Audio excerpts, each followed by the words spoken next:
up, y'all? My name is Devin, the DIY lawn coach. Hope you're having a great day. Hope everything's going well for you. Guys, we are right in the middle and the thick of lawn renovation season. Hope you're having a great project. Hope everything's going well for you. So in this video, I want to wrap up step 5 in my renovation series. It has been a lot of fun. It's been a lot of work, and I just want to put a bow on that. I've got several topics that I want to talk to you guys about, really just looking at aftercare. So we've got our grass seed down. Maybe your grass seed's starting to come up. So now what? So I'm going to talk to you guys about what the next steps are, and then kind of as we're looking towards fall, what we need to be doing. So with all that being said, let's get into the video.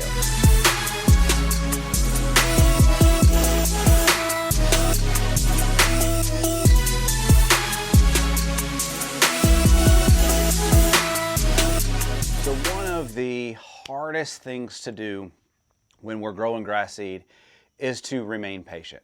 What I want you guys to do is, once you've got your grass seed down and once you've started watering, I want you to remain patient. Every grass seed germinates at a different rate, right? So whether we're talking bluegrass, which can be up to 21 days, turf type tall fescue can be 10 to 14 days.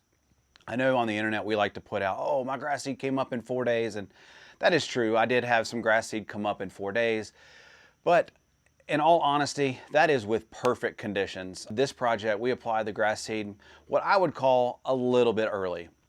Soil temperatures were still pretty warm, but because I have an irrigation system, I feel comfortable doing that. I don't have to worry about the water.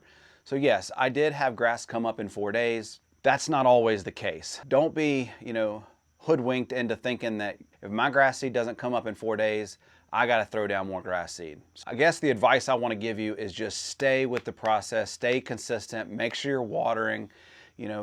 Another big question that I get all the time, questions I see on forums all the time, is how much do I need to water? What do I set my irrigation for? Or, and I'll be honest with you, there's no way that I could answer that question. I don't know what your weather is like. I don't know if you have shade. I don't know what your grass type is. I don't know, is it full sun? Is it partial sun? Is it on a slope? What is your soil makeup? If it was a renovation project, did you use a seed covering? If it was an overseed, how much turf was there? All of those things, those all play a role in the decision that goes into how much do I water. So to make that answer really easy, and how I answer most of my clients, and when I see people who ask me that question, I just break it down really simply and say, you have to keep the seed moist for 10 to 14 days.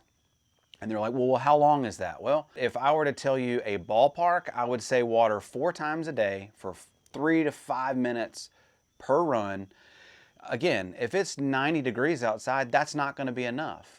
Or if it's 70 degrees outside, that's going to be too much. At the end of the day, get down on your hands and knees, look down at the dirt, make sure it's staying moist, stick your finger in it. You're going to have to get dirty. That's okay. You have to keep the soil moist. Otherwise, the grass seed's not going to come up. And I can't tell you how much or how long, because there's just too much information that I don't know. But you do know, and you're in control of that. While we are waiting for our grass seed to come up, typically it's 14, 21, sometimes 21, 30 days before we're going to mow again. What are we doing? Something that I would suggest that you do is maybe service your lawn equipment. Definitely want to make sure that you are sharpening your mower blades. We've got all this baby grass, we've got all this new growth going on. We don't want to have dull blades, so take the time, break out your mower, sharpen your blades, maybe wash your equipment, get it cleaned up, because we're getting ready, especially if you've got a cool season lawn, we're getting ready to transition into a huge growth period. Well, we're probably going to be mowing again, maybe 2, sometimes even 3 times per week, where we just came out of summer where maybe we weren't mowing hardly at all. I mean, there was a stretch there where I didn't mow for 2 or 3 weeks. And so as we transition to fall and our grass really starts growing with these cooler temperatures and we're pumping a bunch of fertilizer into it, let's start getting our equipment ready while we've got a little bit of downtime when there's not really much that we can be doing in the lawn. Another question that I get all the time is, when do I mow? How do I know when is the right time to mow? Again, I can't really answer that question, but I'll give you some advice when it comes to mowing. Make sure you have sharp blades. And if you have a big zero turn mower, just be really careful when you do decide to mow. Wait till the grass gets at least 3-4 inches tall. Yes, you'll have certain spots that'll be taller than others, but generally speaking, over the whole cast of the lawn, as long as it's 3, 4, sometimes 5 inches, that's okay. Let it get shaggy. Give that baby grass an opportunity to grow up and root just a little bit before you go driving a mower on it. And you know, something that Alan Hain taught me was get on, get off. It's gonna be okay. You know, you think about these professional lawn services that are aerating and overseeding, you know, they're not so much worried about tearing up the grass. Just in our own personal lawns, just be careful. You know, watch where you're turning. We've been doing a lot of watering, and we wanna make sure that, you know, we're not doing any undue damage. So get on and get off. Another thing that we're going to be doing that I recommend, especially if you check out my lawn plan, we applied starter fertilizer at the beginning when we first put down our seed. And about 14 to 21 days after that, I recommend putting down another shot of starter fertilizer. I don't typically like to give one huge shot whenever we're doing that, you know, that initial seed down day. And a lot of that's just because I really don't, the grass seed is going to come up, but I really don't want to push a tremendous amount of growth when, you know, for my existing turf. I split that up. And so applying it at the beginning and then applying it about 14 to 21 days after I put down my seed will help get the seed up, but not push a lot of growth so that, you know, my grass isn't 7 feet tall whenever my baby grass is just coming up. I'll be applying another round of starter fertilizer after about 14 days. You know, again, just to kind of give the grass, give it the nutrients that it needs to continue to grow up and be healthy and strong. And then for the next every 30 days until, you know, the growing season stops, I am gonna hammer fertilizer. All right. And so again, we have a cool season lawn. Just like in springtime, we don't necessarily push a whole lot of growth in springtime, but fall time is our recovery time. We've lost a lot of root mass. The grass plant itself has shrunk down. Again, that's why you're seeing your lawn thin out, if you will. It's not necessarily that, you know, your grass is thin. It's just the plant is shrinking down. Perfectly normal. But we want to thicken that plant up, help thicken everything up, and get it going into winter with what I would call a full belly. All right, so we are really pumping the nutrients. We're really pushing growth. Because of the cooler weather, we've got a cool season grass. We can really hammer it. So for the next, every 30 days, I'm honestly putting down almost a full pound of nitrogen every 30 days. I've got plenty of water. The grass is going to be growing. We talked about mowing. We're going to have sharp blades. We're going to be ready to go because we are trying to get our grass as healthy as we can going into winter so that it can overwinter. We can come out of winter, go into spring with a beautiful, thick, healthy, lush stand of turf, so that when we go back into summer again, we are prepared and ready to go and can repeat the cycle all over again. Another really challenging part of growing new grass are weeds. So as you know, when we put down our pre-emergent, our tenacity to help prevent weeds, that only works for 4 to 6 weeks. So we're gonna start seeing the emergence of some winter, you know, some winter weeds. Perfectly normal, not worried about that at all. And I don't want you to be worried about it either. We're going to continue to push that fertilizer, continue to thicken it up. Because we have that baby grass in there and that young, immature plant, we really cannot be applying, especially any broadcast applications of any fungicide, or not fungicides, herbicides. We don't want to be applying any broadcast applications of herbicides to the lawn.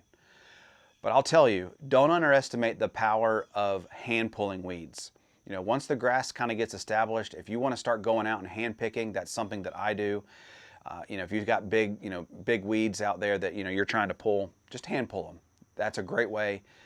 I do not recommend applying herbicides to the lawn for at least, in a broadcast application, for at least a year. And the reason why is the plants are just not strong enough to, you know, to withstand that herbicide. So if you apply herbicide next spring, you might be okay, but you also might be doing a lot of damage and could potentially set yourself up for failure going into summer. So just stay away from herbicides. You know, right now we're playing offense, not defense. Applying an herbicide is what I call playing defense. We're playing offense. We're pumping that fertilizer. We're thickening up what we have. We just overseeded. We want to continue with that plan. And then maybe later on in the fall of next year, we'll look at applying some herbicides and taking care of weeds. But try not to worry about them. Try not to stress about it, and just understand that most of the time, depending on where you live, during the winter, those weeds are going to take care of themselves, especially as we move in towards spring of next year. Those winter weeds are going to die. We're going to put down a pre-emergent, so try not to worry about it. I know it's stressful, but just don't worry about it. And the last thing I want to talk about are leaves. Here in North Carolina, we're a little early for leaf season. I am starting to see some of the leaves change, but once we get a couple cool nights, we're going to start having leaves drop off the trees. And when it comes to leaf cleanup, I am a mulching person. I typically like to mulch the leaves up. Now, if they become too thick, too heavy, I will recommend that you, maybe blow them into a pile, maybe rake them up. Again, just be careful because we've got new grass. We don't want to be tearing anything up, but the organic material that comes from mulching those leaves is great for your lawn. We just don't want to smother the grass. So try to keep up with your leaf cleanup. Don't let it get out of control, but just understand that you don't necessarily have to blow them or rake them up. You can just mulch them with the mower. We just don't want to shade out the turf and cause damage, because we're thinning out our turf because sunlight's not able to get down to the plant tissue. So guys, I know that's just a whole lot of me talking. I want to say thank you so much for joining me in the series. It has been a whole lot of fun. This is the best time of year. We've got college football going on. We've got NFL football that has just kicked off. I'm just super pumped. This is the best time of the year. We can throw down fertilizer. We're mowing. Our grass is coming back. We work so hard, all season long. And, this is our time for cool season, guys. This is our season. So a couple things. I want to let you guys know that I have an Instagram page if you want to go check me out there. I like to post a lot of more personal stuff, things that I'm going, whether it's work trips and pictures and just cool stuff there. And then I also have a private Facebook page where if you want to connect with me there, it's a great opportunity for you to ask questions or post pictures of your lawn. Hey, I've got this, that, whatever. It's also a great forum for the community, for you guys that follow me and want to, pose a question outside of what the YouTube thing is. Would love to have you guys join me over there. We are also so close to 1,000 subscribers. I cannot wait. We are fixing to go live. I'm going to send up a link up above where you can go check that video out. Hope to see you guys over there. We're on our way to 1,000. Exciting things are coming. Stay tuned. Can't wait to see you in the lawn. Peace.